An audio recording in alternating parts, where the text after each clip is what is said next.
This is the Big O Show. This is the Big O Show. He says, Big O, what's the solution for the O-line? Is it just coaching or do we need new guys? Richard, how long have you been listening to the show? See, the difference between yours truly and most of the media and fans is they all went the lazy way and went, oh, no, it's Chris Greer. It's the personnel department. And from day one, I said it was coaching. Coaching was the problem on this team. Brian Flores is not good enough. Can't get it done. Can't get the offensive coaches. I need first an offensive line coach before I judge the offensive line men, no matter how bad Austin Jackson is. And he looks pretty hopeless.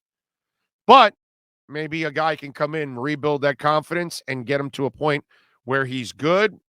I don't know about great or Pro Bowl, but maybe good, maybe serviceable. I don't know.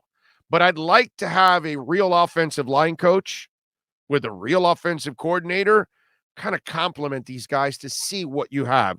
Because if you're hitting on all the other picks pretty much, and the offensive line is really what's missing, then that tells me there's coaching problems.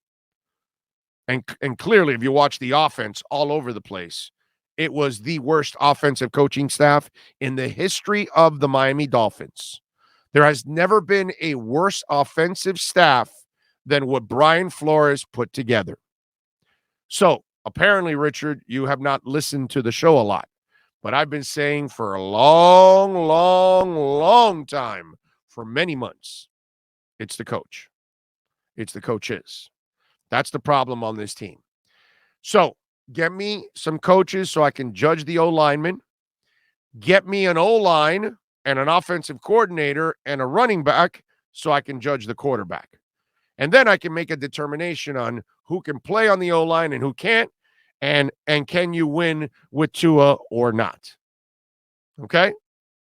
Because I believe you can win with Tua, but obviously there's that doubt out there. But I believe it's a doubt because most people are lazy and don't really look into it, just like coaching. See, a lot of people as the year went on, they started to switch to what I said, that it's coaching. Oh, no. Or at least they're saying, maybe it's not that they're all bad. Maybe it's bad coaching.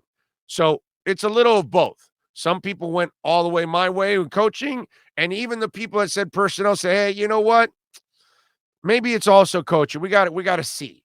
So at least people were open to realizing that it's really hard to miss on all linemen.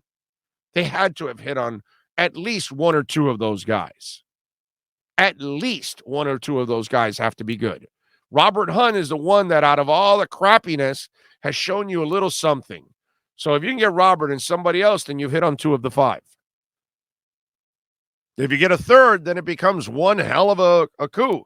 But until you get an O-line coach, you're not going to know how good or how bad these guys really are. And you know what'll happen? They'll end up getting cut, and then they'll go somewhere else, and there'll be, Billy Hunter and other guys that have gone other places, and they've gone to have success and at least have a serviceable career when they could have done it for you. Miami has to get an O-line coach, and they have to get at least two veteran linemen, proven, really good linemen. Free agency, draft, trade, whatever it is, but no, not draft, free agency or trade to add to that line. You've got to add some experience and, some anchors to that line.